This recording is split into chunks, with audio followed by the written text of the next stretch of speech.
Morning, everyone. Every time I see Remu, I'm just struck by how white his hair is getting. But then he tells me I'm no one to talk. So I'm going to speak about transplantation, more about the procedure rather than focusing on any one specific disease indication, and try to highlight some of the advances that have occurred in allogeneic stem cell transplantation over the last few decades, particularly in terms of preventing and managing complications associated with the procedure, and then highlight some of the new therapeutics that have come out to manage complications that historically have contributed to mortality with the approach. So when we look at overall transplant numbers, they have plateaued in the 8,000 range for allo transplants, about 12,000 auto transplants in the U.S.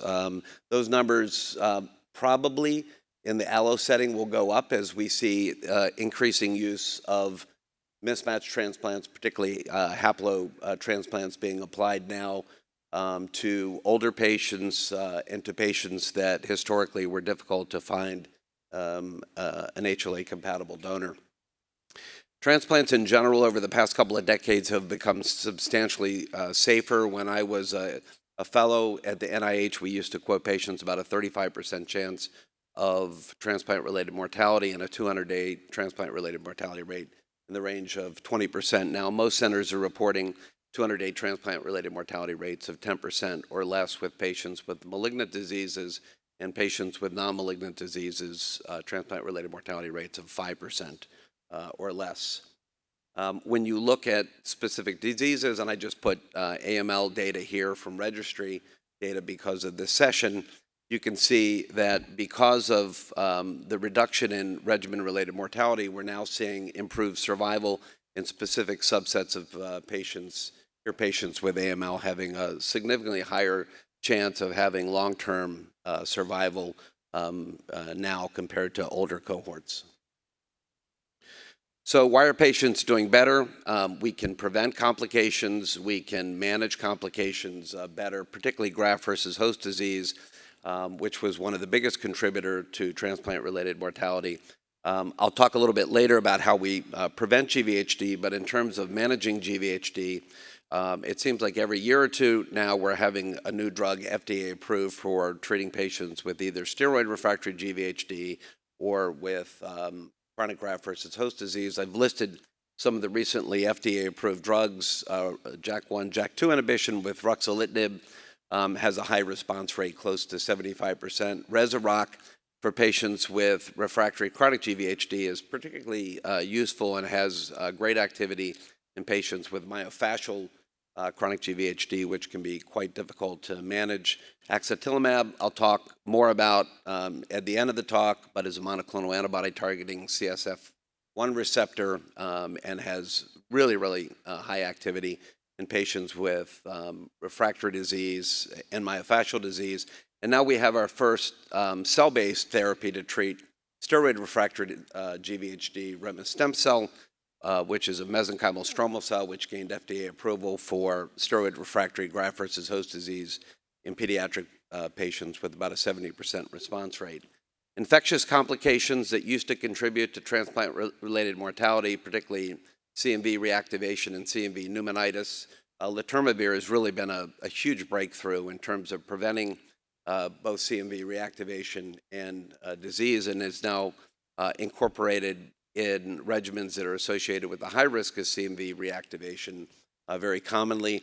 And we have a new drug to manage patients that develop CMV reactivation or disease that does not cause myelosuppression or renal toxicity like anciclovir or foscarnet, marivavir, which is gaining increasing use and is another helpful drug in our armamentarium. When we look across the board at the types of transplants that are being done, there's over 25 million healthy donors in the unrelated registry. So you can see that mud transplants are the predominant transplant source utilized in the U.S. About 5 years ago, there were more haplotransplants being performed than HLA-identical. sibling transplants being performed, then you see a smaller number of mismatch unrelated donors and a decreasing number of cord blood transplants being performed, less cords and more haplos, and that trend was the result of the CTN trial that showed a overall survival advantage of haplotransplant compared to cord transplant that was published about 5 years ago. So when we look at the types of conditioning regimens that are being used, and this is data from the CIBMTR looking at haplodonor transplants, you can see that there are slightly more reduced intensity conditioning regimens used than myeloablative regimens. We try to use myeloablative therapy in patients that have AML, and that's based on randomized data showing that AML patients randomized to myeloablative conditioning had a lower risk of relapse and improved survival compared to reduced intensity conditioning. But for patients with other categories of disease, particularly non-malignant disease or diseases that are very responsive to graft versus leukemia effects, non-myeloablative conditioning is often used. You see here's the most common conditioning regimens for non-myeloablative therapy usually incorporate TBI, low-dose TBI, often in combination with cyclophosphamide and fludarabine, and myeloablative regimens most commonly use busulfan-based conditioning combined with cyclophosphamide or fludarabine in some cases with total body irradiation. So one of the nice things to have seen over the last couple of decades is that there's been an increasing application of allotransplantation to patients that are older, over the age of 65, where the highest risk for many of these malignancies occurs in this older population. So when I started doing transplants, it was very rare to ever see a patient that was over the age of 65. Now, remarkably, 25% of all transplant recipients are 65 years of age or older, and that's largely because we can get patients through the procedure with the drugs that prevent GVHD, manage GVHD, prevent infection, and also with the use of reduced intensity conditioning. And when you look at the comorbidity indexes of patients receiving these transplants, as you would expect, the patients that have higher comorbidity index, a higher risk of transplant-related mortality, are more likely to undergo conditioning with reduced intensity agents. In terms of GVHD prophylaxis, post-transplant cyclophosphamide is the most common agent used in the context of haploidentical transplantation. What we're seeing now over the last 5 years or so is an increasing use of post-transplant cyclophosphamide as GVHD prophylaxis in recipients of matched sibling donors as well as matched unrelated donors. And one of the advantages of post-transplant Cy in this context is that you can potentially avoid the use of calcineurin inhibitors or methotrexate, and that may have a potential advantage in terms of both toxicities as well as preventing disease relapse. And I'll go through some of that data in a second. So we're also seeing an increase in the application of allotransplants in minorities undergoing the procedure. And I'll show you some specific data in terms of different racial and ethnic groups that are receiving allotransplants. So if you look at mud transplant recipients, you see that really there has not been an increase in ethnic or racial minorities undergoing transplantation, despite the fact that the registry is really quite huge. Among African Americans and Africans, there is much more HLA diversity, and it's much more difficult to find an HLA identical sibling in that context. One of the nice things to see with the use of haplotransplants is that they are being applied to groups that historically had difficulty finding HLA-compatible donors. So you see almost 50% of recipients of haplotransplants using post-transplant cyclophosphamide are ethnic or racial minorities. And amongst Black or African Americans, you can see about half of the transplants that are performed use post-transplant cyclophosphamide or a haploidentical approach. So in terms of choosing the best donor, with HLA identical siblings, we always try to find the youngest donor. With match unrelated donors, we try to find the best HLA match. With haplotransplants, it's a completely different story. Multiple studies now have shown that there is no impact on progression-free survival and overall survival dependent on gender, relationship with the donor, the recipient, degree of HLA mismatch, ABO incompatibility, or prior donor pregnancy. So what we focus in these populations is just to try to find a relative that's younger and to check the patient for the presence of HLA antibodies that might be directed against alleles that are mismatched on the donor. We call this DSA, or donor-specific antibodies, and try to avoid DSAs to lessen the chance of rejection. When we look at outcome in patients, and I show this data consistent with the work that Remu has done with the DRIVE initiative, if we look at non-Hispanic, Black, or African Americans, you can see that survival is significantly worse in patients with AML undergoing allogeneic transplantation compared to other groups. And one of the questions is, why is that? Well, if you look at matched related donors, you can see survival is also worse, and survival is significantly worse in Black or African American patients undergoing matched unrelated donor transplants. And that's because not only is there more diversity amongst HLA molecules, but there's also minor histocompatibility diversity at a greater level as well. And that translates into a significantly higher risk of graft versus host disease in these populations. The good news is that when Black or African Americans receive transplants using post-transplant cyclophosphamide, you see that the transplant outcome is comparable to other patient populations. And I think that's just a testament to how effective cyclophosphamide is in eradicating the alloreactive populations, whether they're minor antigen reactive or reacting against mismatched HLA alleles. And we see that GVHD in that population is no higher compared to non-Black or African American populations.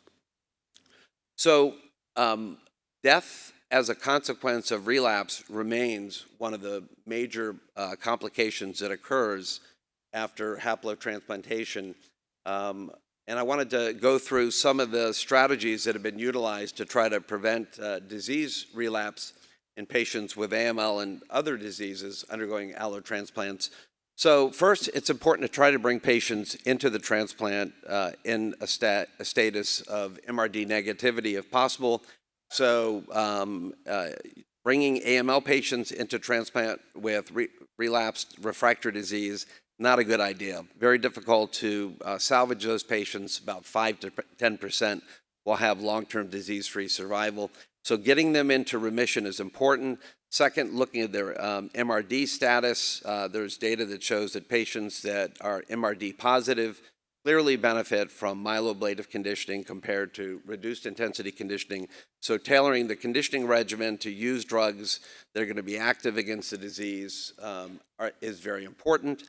And then anything that we can do to try to boost an allo effect post-transplant is potentially helpful. Either avoiding the use of calcineurin inhibitors or running lower levels of calcineurin inhibitors is potentially helpful. And then there may be strategies to incorporate maintenance therapy post-transplant, for instance, in patients that have FLT3 mutations with FLT3 inhibitors, or doing things like giving prophylactic donor lymphocyte infusions or hypomethylating agents are all strategies that have been looked at to prevent disease relapse. So the use of post-transplant cyclophosphamide may also be a strategy to prevent disease relapse as well. Pradock and colleagues have shown that if you look at the risk of relapse in recipients of mud transplants or HLA identical transplants, that patients that have lower cyclosporin AUCs over 100 days are less likely to relapse. And that brings up the concept that if you don't use any calcineurin inhibitors, perhaps you can enhance GVL effects. So in this CTN trial, patients with AML that were receiving a transplant from a mud donor were randomized to either a CD34 selected transplant, conventional cyclosporin and methotrexate, or post-transplant cyclophosphamide. And you can see relapse was significantly lower in the recipients of the post-transplant cyclophosphamide, the majority of which were never exposed to calcineurin inhibitors, and that translated into an improvement in relapse-free survival. So another interesting strategy to try to prevent relapse is to try to modify the allograft to make it resistant to agents that would be administered post-transplant to target any residual leukemic cells that might be there. So one of these approaches that's been pioneered by John DiPersio at WashU has been to look at CRISPR deletion of CD33 on donor stem cells as a way to allow these patients to receive gemtuzumab and to avoid gemtuzumab-associated cytopenias that might occur post-transplant. So in this protocol, donors are collected, their hematopoietic stem cells undergo CRISPR manipulation to eradicate CD33, and then are selected patients are transplanted. They receive the CD33 negative allograft, and then post-transplant are treated with gemtuzumab.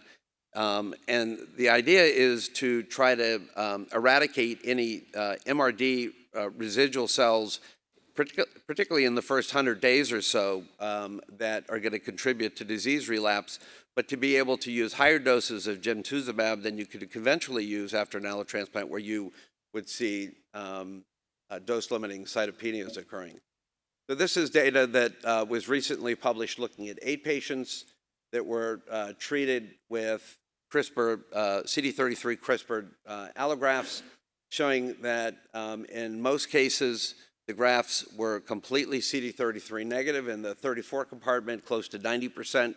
There was no deleterious impact on ANC recovery or platelet recovery, and gemtuzumab dosing in these regimens is started on day 60 and now is being dose escalated. And the interesting thing is, if you look at hematopoietic recovery early on and then look at CD33 expression in myeloid cells, you can see with gemtuzumab administration, you start to see a complete disappearance of the CD33 negative populations consistent with this drug targeting or sparing the 33 negative allograft. So more to follow on this, but a strategy hopefully that we'll see reductions in AML relapse in patients with 33 positive AML.